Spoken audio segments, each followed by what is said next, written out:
You're listening to Cottontail's podcast, part of the Silicon Valley Black Project, which produced the documentary film A Place at the Table about the Black pioneers of Silicon Valley.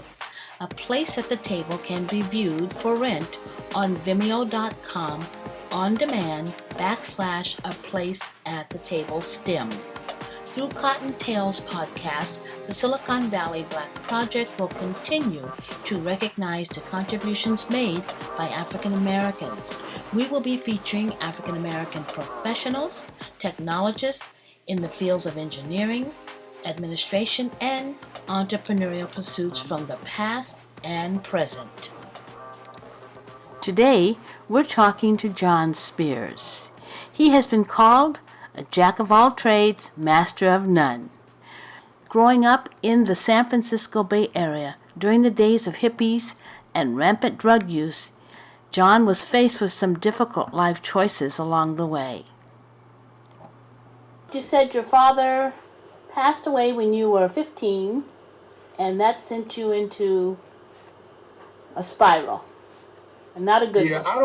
I didn't spiral up. I didn't spiral down. I call it the ship without a rudder. Because instead of going in a straight line somewhere, I was starting to zigzag and float and just kind of feel my way through this thing. And I looked at my life several different ways. I know who I am, and I know what my values are. But you can be seduced and really taken off track by your environment if you allow it to. I had 5 younger brothers. And because I was older, I didn't hang out really too much with the younger cousins or brothers. And that was a godsend because one of our cousins led some of the other cousins into drug addiction. Wow. 3 of my brothers were found alone. Well, the middle one, he had a roommate, the same thing. He woke up out of his sleep and laid back down and died. Wow. The one that was on methadone was just, that's a whole nother story. Yes, Then the other 4 of them died as a result of their childhood, where they started in childhood. 4 of them died as a result at different stages of their life. Yes. I got 3 notices in the mail: City College, postal job, and the draft. Mm-hmm. So the draft superseded those other 2 when I went into the military, and was really kind of I was saved in a way because I wasn't out on the streets of San Francisco trying to find my way or being subjected to what was going on in the neighborhood, drugs and alcohol and a lot of other things. You know, my mother was trying to raise 5 boys by herself. We had a property there on the Visadero Street. She was not employed. My dad was working. He injured his back. Everything's kind of vague. I think he was a chef or something, or cook at the Sheraton Palace Hotel. And slipped and injured his back. And then wound up being a short order cook or something at TikTok Drive-In on 3rd Street near the where the Giants ballpark is. Yeah. By that little bridge there. Yeah. There was a TikTok Drive-In there, and I used to go down there to watch him work or to meet him at work, and he'd always bring home all these day-old donuts, and we thought that was the greatest thing in the world. It was. It's pretty cool. And, he'd bring home a dozen or 2 of those donuts, and we had a ball. But so my mother kind of struggled, you know, and then she remarried. Mm-hmm. By that time, I was in the military and went to basic training in Seattle, advanced training, medical training in San Antonio, Texas, and then on to Germany as a medic. So I was at a medic unit in Hanau, Germany. We were in Frankfurt, and then they moved us to Hanau. which is like going from San Francisco to Hayward or something. Yeah. San Francisco to San Jose, something like that. So I also went to radio teletype school and learned Morse code. They put me in a room about the size of an average, I don't know, toilet, and closed the door, put headphones on me. I guess I learned discipline that way because I'm very comfortable sitting in a room alone by myself. I'm very comfortable.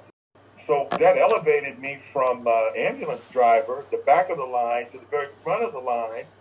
As a radio teletype operator, I was the company commander's Jeep driver and radio operator. So I went from a big, nasty radio teletype truck or ambulance to a nice little Jeep with 2 cool radios and 2 big antennas hanging over the side. I was Mr. Cool. I stayed clean and starched all day. And then I took a dare from this kid who dared me to go out for the football team with him. And so, first day of practice, I showed up. I get there, I get dressed and everything, and I'm looking around for him. Guess who's not there? He wasn't. I practiced with the team, and I've always been athletic and coordinated and all that good stuff, so I made the team. I was a starting tight end. Mm-hmm. And then I was on the kickoff team. We won our division championship and lost in the championship game. Won a trip to Garmisch, Munich, Garmisch for a weekend. They gave us for bringing positive notoriety to the division. We got that free trip. You mentioned a guy that somebody either in the military.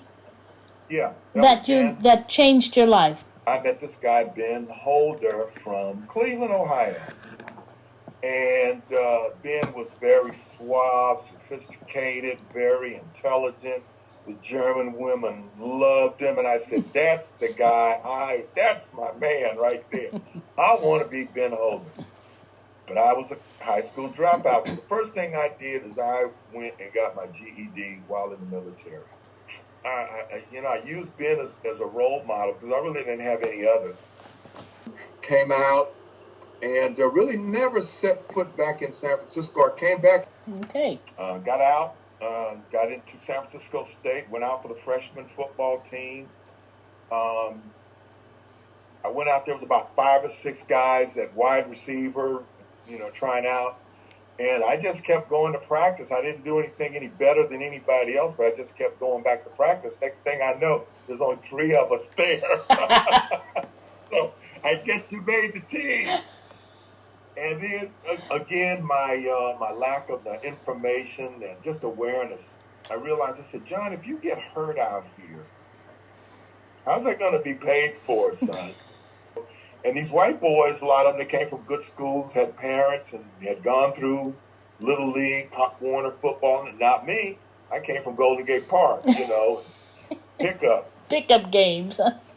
Yeah, so before the first game, I resigned. I quit the freshman football team and focused on my studies.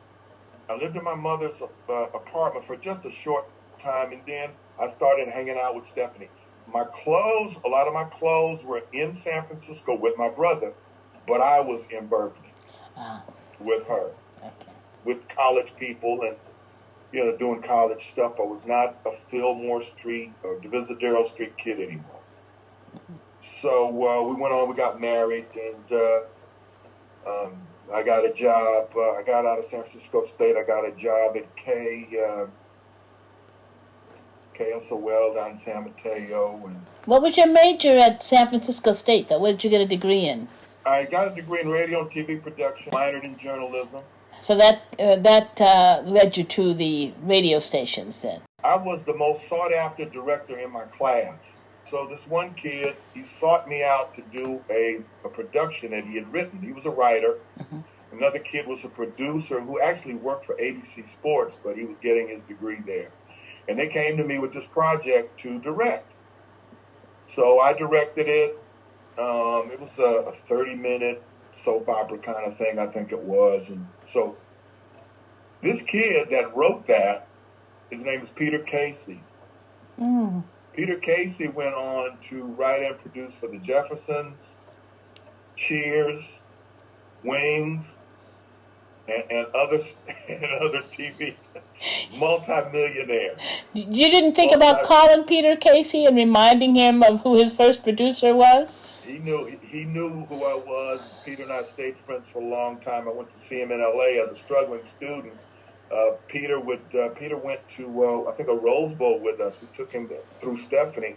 Uh-huh. Took him to a Rose Bowl with us and let him see the game and all that.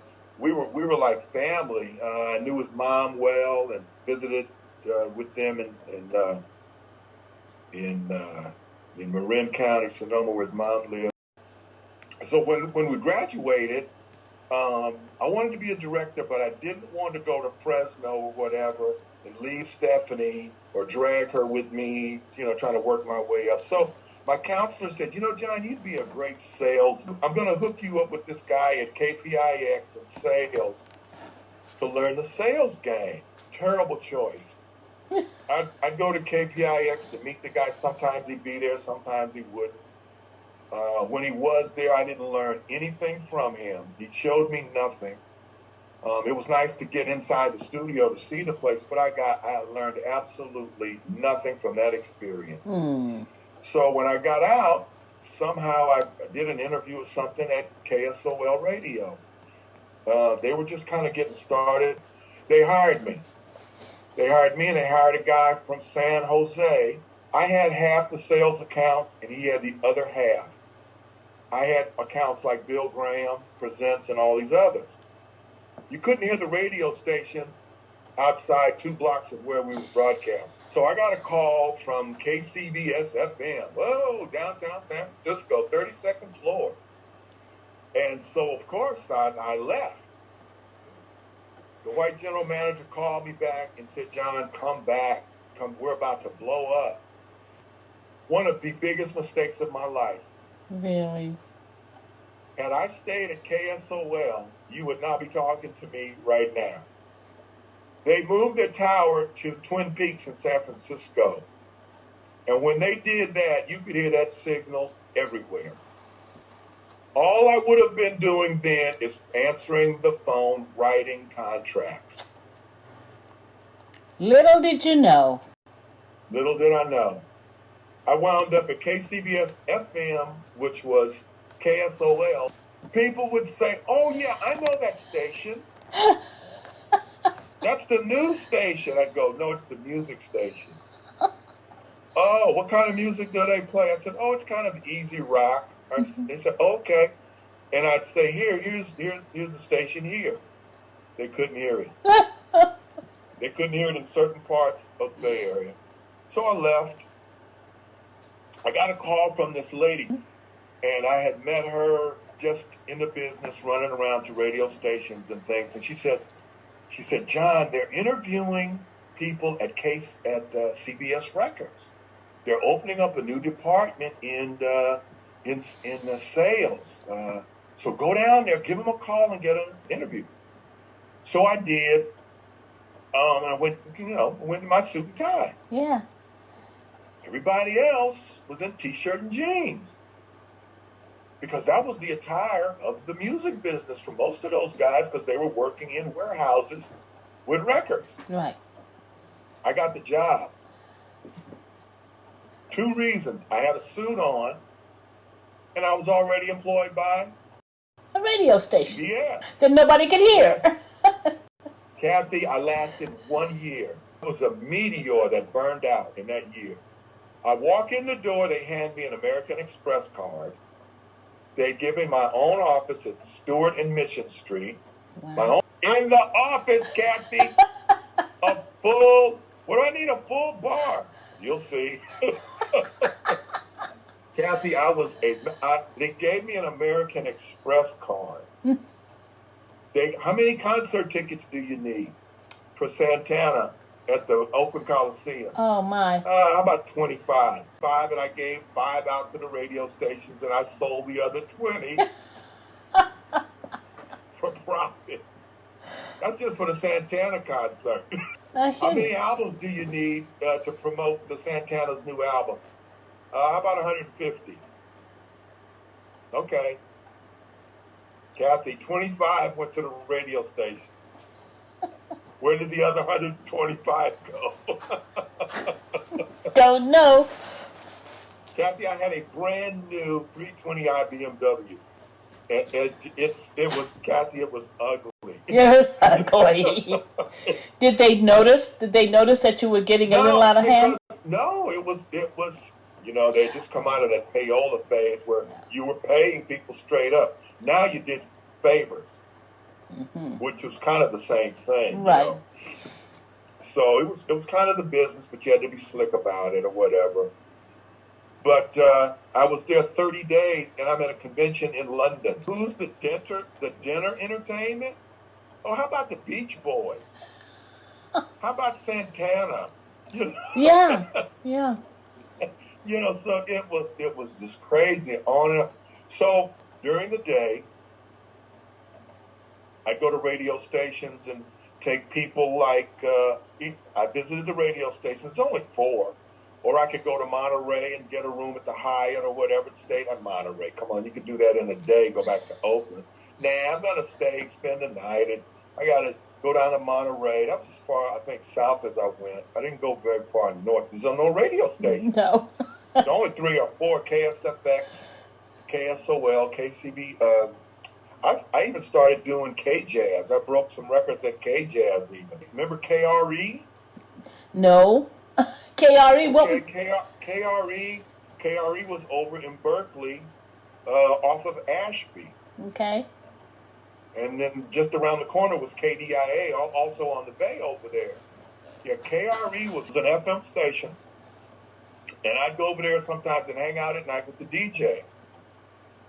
And, have a drink with them or smoke a joint or whatever it took to get some records played. Because you know what top 40 means, right? Yes. That means only 40 records are being played all the time. Right. So I'm with CBS, which has the Columbia label, the Philly International label, and Epic. I've got Teddy Pendergrass, I've got Peter Tosh, I've got Michael Jackson, I've got the Jacksons, I've got the Isley Brothers, I've got Lou Rawls, 40 slots. Yeah. What about the other companies? They want their records played at KDIA too. I got Santana. I got Heatwave coming out with a breakout. How do I get them played? How do I get them started? Well, I go to KJazz. And I smoke a joint with them and do some things with them. And next thing I know, they're playing Always and Forever. They're talking about Heatwave. And next thing you know, you flip it over and you got Boogie Nights. Same thing at KRE. Let's play, it's a jazz FM station. I said, hey, man, KJazz is playing Always and Forever. It's a great love song, check it out. So they play it at midnight, 1, 2 o'clock in the morning. Next thing you know, they're playing it during the day. Next thing you know, KDIA is playing it. In the meantime, Stephanie and I are traveling the whole time. Oh, well, and you've got all this money too, so you're, where are you going? Day one, we started in college doing the Rose Bowl and Super Bowl during our Christmas breaks. So were you doing it as just a couple, or were you taking other people? Were you putting together trips? We were doing it. We were doing it as a couple. First of all, we were poor. We wanted to travel, and we'd take the kids. But they had what was called familiarization trips. Yes.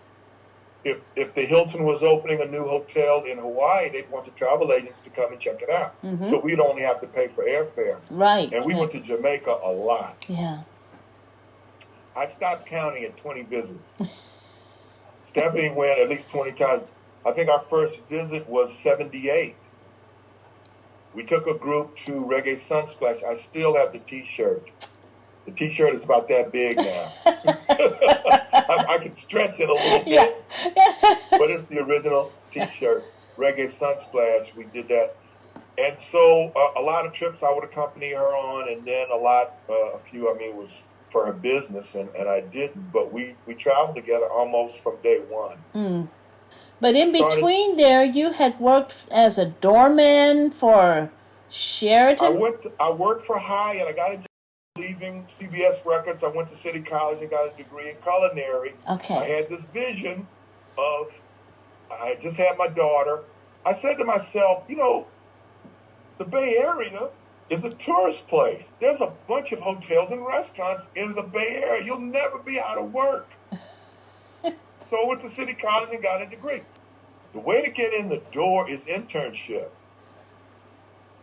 So I chose to intern at the Hyatt in downtown Oakland. A black man in a black town in a nice hotel. Easy. I blend right in. We had a black general manager who was clean, sharp, Hollywood type guy. Mm-hmm. I outdressed him. I outshone him. Why? I wanted to be the shiny dime. So that when the internship ended, they created a position for me at the end of my internship, cafe supervisor. I went from cafe supervisor to assistant room service manager to room service manager to assistant banquet manager. Before I left, I was there for 6 years. Before I left there, they offered me the job of room service manager in Puerto Rico at Dorado Resort. Now that's going from 300 rooms in Oakland to 3,000 in Dorado. No, thank you. Had I continued on that track, I would have been a general manager for Hyatt within another 6 years. It's true. But I. Do you think it was just a lack of information? I mean, a lack of not because again, if had I had a mentor, yeah. Maybe so. Yeah. But it's always me making the best decisions for myself because I don't know anybody above me in the hotel business. I don't know any black men in San Francisco that I could go to that have done it or, you know, anywhere. So I'm making the best decisions for me and the family. So I got the next promotion to be assistant banquet manager. The banquet manager leaves, and now I'm the banquet manager. And the economy and everything, they're going through bad times. And I got my butt whipped. I would be there. I'd be the first one there at 6:30, 6 in the morning, and I'd be the last to leave at midnight. And the employees were making, the waiters were making more money than me. Oh, my. So that $20,000 to $21,000 a year was like 85 cents an hour. You know, that was no money. No. So I left there and worked at a couple of smaller hotels in the area, Clarion and Hyatt or something. Some of these other. Then I had worked in security in hotels too while I was at San Francisco State. That was my. I ran into Demi Moore.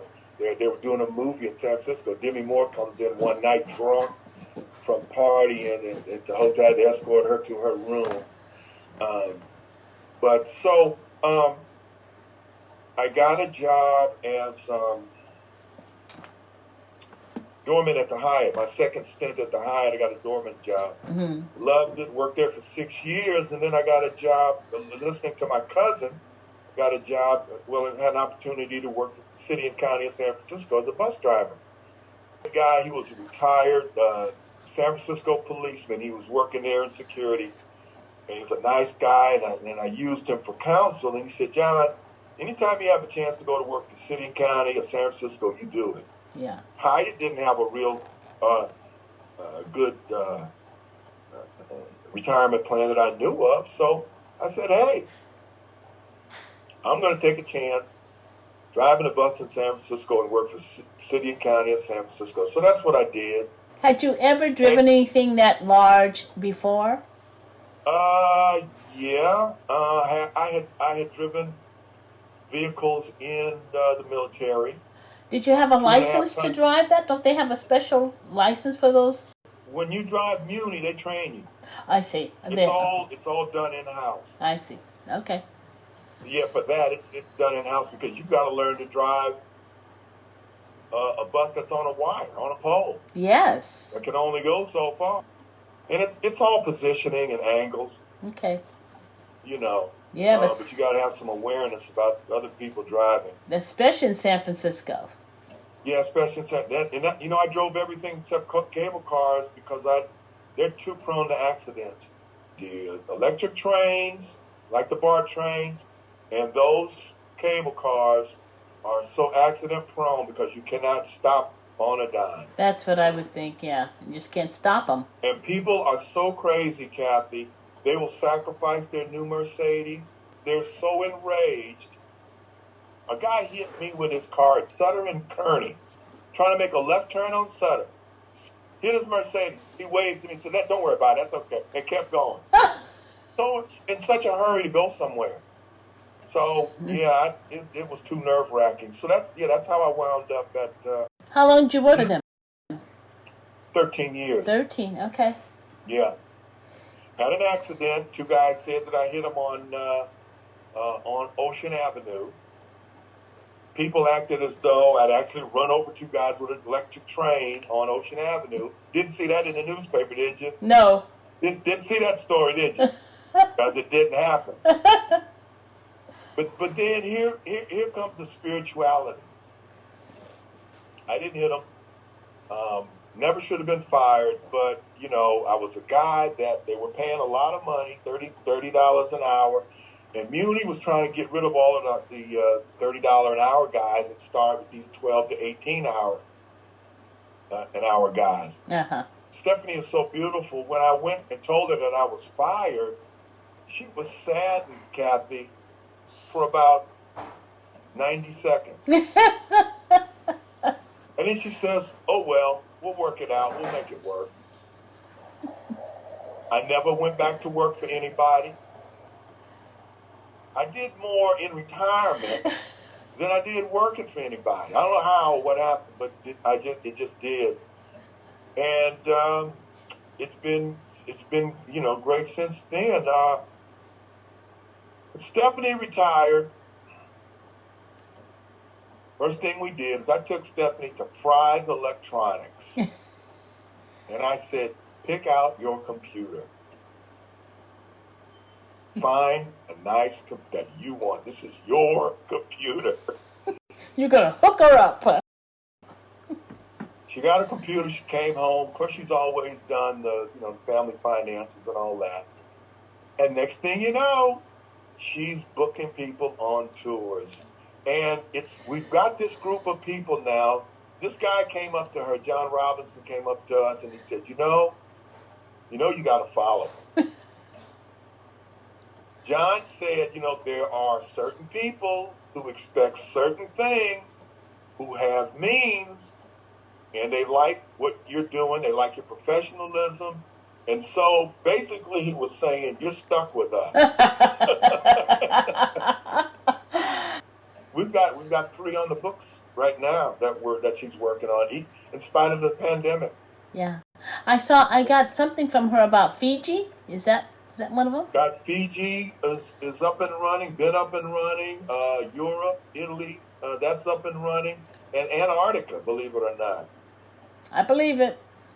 She just had some updated flyers put out on the website. Mm-hmm. Mm-hmm. And she's just knocking it out. I got a wedding this Saturday. That's right. I wanted to ask you about did you get into this wedding business because of your religion or just because you thought it'd be interesting to do? Neither. Okay. Kathy, I tell you, some things are just spirit-led. It's just the spirit leads you. It's some stuff that you've kind of been preparing for all your life and you don't even know about it. Mm. Pat asked me to take over the security on the ship, blended in my hotel and restaurant skills with my security skills that I had, and organization and communication. When I went to San Francisco State and City College, I didn't know that was all coming together 20 years later. No. But it did, so I did that for 18 years. And then she wanted me to do the religious program. Oh, Pat asked you to do that. Pat asked me to do that. Because I know we had church on Sunday morning. Yeah. Choir the whole I bit. didn't say, hey, can I do this? I don't know. You might have been at the first one we had. We had those twin brothers that traveled with us. Yes, The they own Browns, I think. the McDonald's on the East Coast. Yeah. Yes, I was on that trip. Yeah, they were deacons or something, and I don't even know what we had, some kind of tape recorder or something for music or whatever. But that's how we started. And next thing I know, we got choirs, we got full I was in several of those choirs. Yeah, we got choirs, we got a pianist, we got a choir director. But that's just, John, being in the church from the age of birth and knowing what a church program looks like and feels like and what, Yeah. being ordained a deacon later on. And then just on and on and on. So when you say, are you doing weddings because it was something you just wanted to do? In a little bit. Yeah. A little bit. But spirit-led stuff. And that's been happening a lot. But yeah, I believe that the Holy Spirit prepares you for certain things in life. I'm recognizing that and acknowledging that and following that, and it's okay, because it's not all me. I'm not that smart or that intuitive, but we were doing our life group on Sunday, and as the leader, I challenged the group. I said, you know what? I think this is a good group, and we've done enough. I don't think we have. I think we should do something else, something more. In the way of service. One of the ladies says, I got a project we can do. And I said, what is it? She says, well, what we're doing at the hospital, we're collecting items for kids who are coming out of foster care and going on their own and furnishing their own apartments. They jumped all over that idea. And I said, now see what you guys just did? One of the women in the group, before we could even get off the call, came up with an idea. You guys ate it up, and you're loving it. And they filled that bin up within a day. Oh, my. And I said, you know what? We should have done one bin per couple. Yes, because we are hoarders. But again, I'm sitting there, and the Spirit challenged me to challenge them. Yeah. Well, I can say this. In fact, I was saying this to my husband this evening. I said, it's obvious that you're both religious, that you believe in God, and it's real clear. But you don't wear it on your sleeve, and you live by it every day. And that's probably why you are so loved, because they can see the love coming from you. Yeah, well, that's good, and that's who we are at our core, but we've learned through our studies that that's really what Christian people are supposed to be. They're supposed to be humble people. Yeah. They're supposed to be winning souls for Christ. And how can you win souls for Christ if you're turning people off? Why would you want to ask someone like that for advice? Right. Why would you trust someone? It's remarkable, Kathy, to me, the people that will call me that you don't know about, that you don't expect will call. I see you and Stephanie on Facebook. You've been married for 20 years, and you did this and that. I got a problem. Can you give me some advice? No. Well, we struggled, and overcome it again. God put us through things, all kinds of things. I'm an expert on everything, Kathy. As a result of what I've done in my life, I can tell you about everything. First-hand knowledge, I tell you, I know it all. Yeah. Maybe, Yeah. but I think not only did you survive it because you're a good person, I also think you're a highly intelligent guy who didn't know how smart he was. Maybe, yeah. Yeah, I don't think you understood. I don't think you had any inkling how intelligent you were. It's one thing to be smart, but it's another to be intelligent. This instructor at John Adams, when I came out of the Army and I was at John Adams, I was in a literature class, and the instructor came up to me and he bent over to he says, "You're an intellectual." What is that? don't have the intellectuals in the hood. When I was at San Francisco State, just getting started, there was a program at San Francisco State that helped veterans get into college by improving their test taking. Uh-huh. So, Kathy, I was an instructor at the San Francisco Presidio in the night school in 20th century literature. Now, slap Al with that one. All right.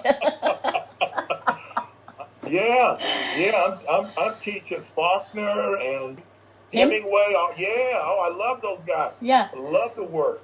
And I was teaching. I was teaching with another lady. She was teaching math, I think, and I was teaching and getting paid, Kathy. So you put hard work and intelligence together, and you get something done. You really will. Yeah. Yeah. Yeah. So I mean, and then today I'm here. I am still learning. I'm in seminary. What seminary school? What seminary school? Yeah. Why? I don't know. You know, when my dad was alive, he was a preacher, pastor, had his own church in San Francisco. He would have me read passages to him because I was a good reader. Yeah. And I was the oldest, and so I'd sit with him. And I think, Kathy, that he was preparing me for ministry. Mm. Because I think he could read, but he would pretend he couldn't read or he didn't want to read. He wanted me to read to him. But he would then say, "What does that mean?" Yes, he was preparing you. What does that mean? Mm-hmm. Making you think beyond the words. I'm a cook. I'm a dishwasher. I'm from the South. I don't really know. You're born and raised in San Francisco. You go to these good schools. You're educated. You speak well. You read well. What does that mean? Okay, Daddy, this is what I think it means.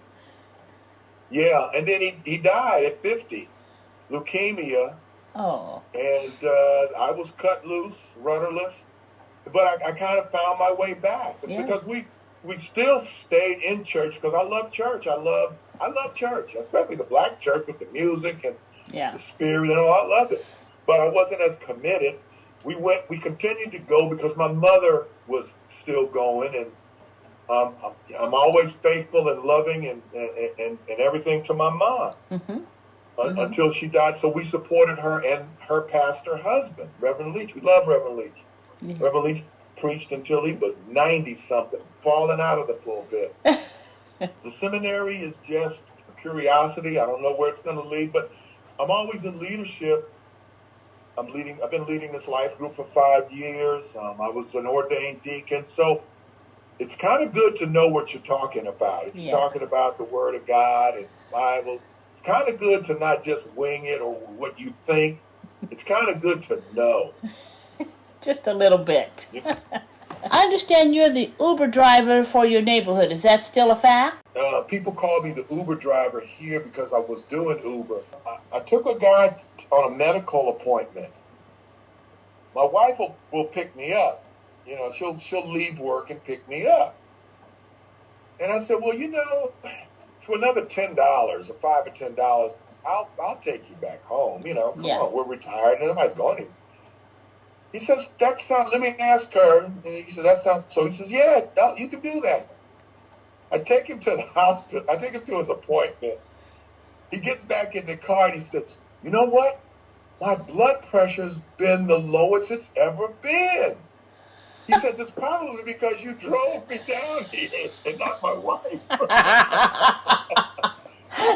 So I started taking him, and then my mortgage guy who lives here asked me to take him to the airport because I drove Uber. But you can't request me through Uber. Right. So I'm sitting out in front of his house. We're about to leave. A neighbor comes up and says, hey, Luis, where are you going? John's taking us to the airport. He said, oh, really? John, will you take me to the airport? I'm going next week. So all of a sudden, this word of mouth gets going around. And then Stephanie starts doing a few things for travel-related things for some folks here. Like booking some people. These ladies, 4 of them, were going to fly out of Sacramento to San Francisco and then take a cab downtown to the pier, to the ferry building, and get on a boat. Well, No. why don't the four of you get in John's car and drive directly to the pier? Right. Oh, this was Stephanie setting this up, huh? Yeah. Yeah. So they said, that makes a lot of sense. So I packed those four ladies in the Cadillac and their stuff and drove them directly to San Francisco. And I have since done other people, pick up and drop off San Francisco and Oakland. Uh-huh. In addition now to Sacramento Airport. So now I've done wine tours, I've done medical. And while we were gone in Africa last year at this time, I was gone for maybe 10 days or something like that. I needed two guys. To do your job? To do what you... to fill in. People are booking again already now. They're getting their shots and they want to get out. But I don't want to be too successful because then I'm not retired anymore. That's right. Well, John, that's if you had to give yourself a title, what would you call yourself? Renaissance man. Renaissance man. That's a good one. So the Renaissance man of... What do you think you are the master of, though? What do you think you're best at? Oh, I guess at this point, counseling. Okay. Counseling and advising, life coach almost they call it nowadays. I don't know. Do you ever meet anyone and act as if they're a stranger? As if they are. There's a connection there somewhere. Mm-hmm. There's a connection there spiritually, intellectually, emotionally. You look for the commonality between you and the individual. The connecting point, yeah. And see, that shows that you're constantly reading and finding that point. And when you find it, it's almost like instantaneous. Well, it's good. It comes in handy with the marriage business, talking to couples. Because a lot of them, the majority of them are younger than I am. Yeah. They look at the fire, they know it's a fire, and what do, Kathy? Jump in the fire. Stick their hand in the fire anyway. Yeah. And then tell you I burned myself. Right. Well, I'm sorry you had to burn. It's not to manipulate you. Right. I'm not using your feelings to manipulate. No, I'm telling you, it may take a while for it to sit in. That seasoning in that gumbo might take a couple of days, but boy, once it hits, you got something. Yeah. You might not realize it when you're shaking it. I'm kind of excited and a little scared about where this next door is going to open. What's behind that next door? Well, I'm gathering all of this information, all these interviews, because I think there's a history that we all have shared, and nobody knows we're even here, because most of the time, the story that we get is very similar to the one you told me about your brothers. That's what Black life is. And what I think I heard from you is that there is redemption, because another path was laid out to you, and you took it for the good. Yeah. I think having children and wanting the best for them and being a responsible father kept me straight as well. It's a struggle though. But life is tough. Life can be pretty crazy. Don't relax and think that you got it made, because you don't. You could slip any time. I met some very famous people. Sarah Vaughan, O.J. Simpson, Stan Getz, Red Fox, Abby Lincoln. You sure you're not? I could write a book, Kathy. I could write a book.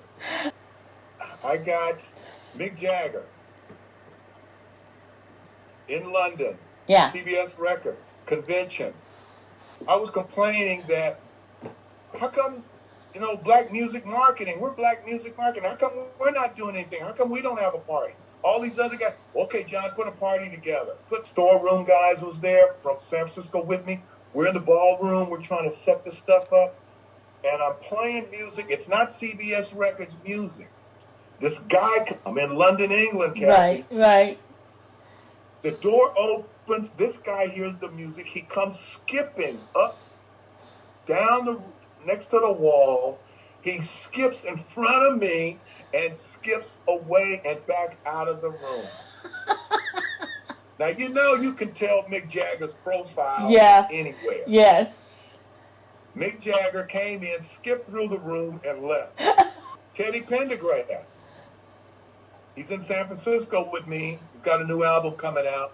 And so we're doing KRE. I take Teddy Pendergrass to KDIA, which is on the Oakland side. I take him to KRE, which is a half a mile swing around there on the bay there. So we're about to go to San Francisco for KSFX for the interview. He says, "Wait a minute, I gotta meet these people." I said, "That's cool. My house is nearby. We'll just go to my house and have them come there." We're in a limo, and I'm on this small dead-end street. These two women and a man come to my house, Kathy, to meet Teddy Pendergrass.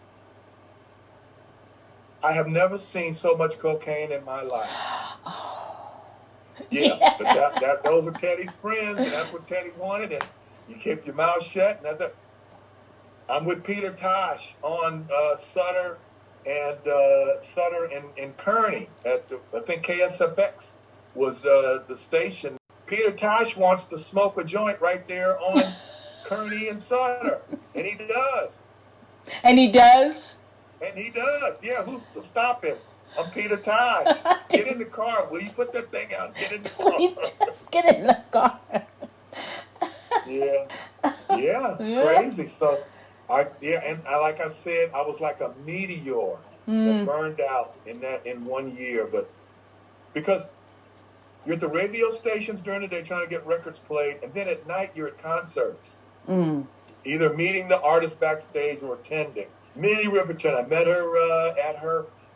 She had her dressing room set up like a living room for her daughter and her husband. It wasn't a dressing room where people came in and the public came in. No, I'll talk to you at the door. But I met her. I talked to her. Richard Pryor. Oh, my. So my friend asked me if I wanted to go. So Stephanie and I went to the Richard Pryor concert with Vaughn Thomas and Sheila Frazier.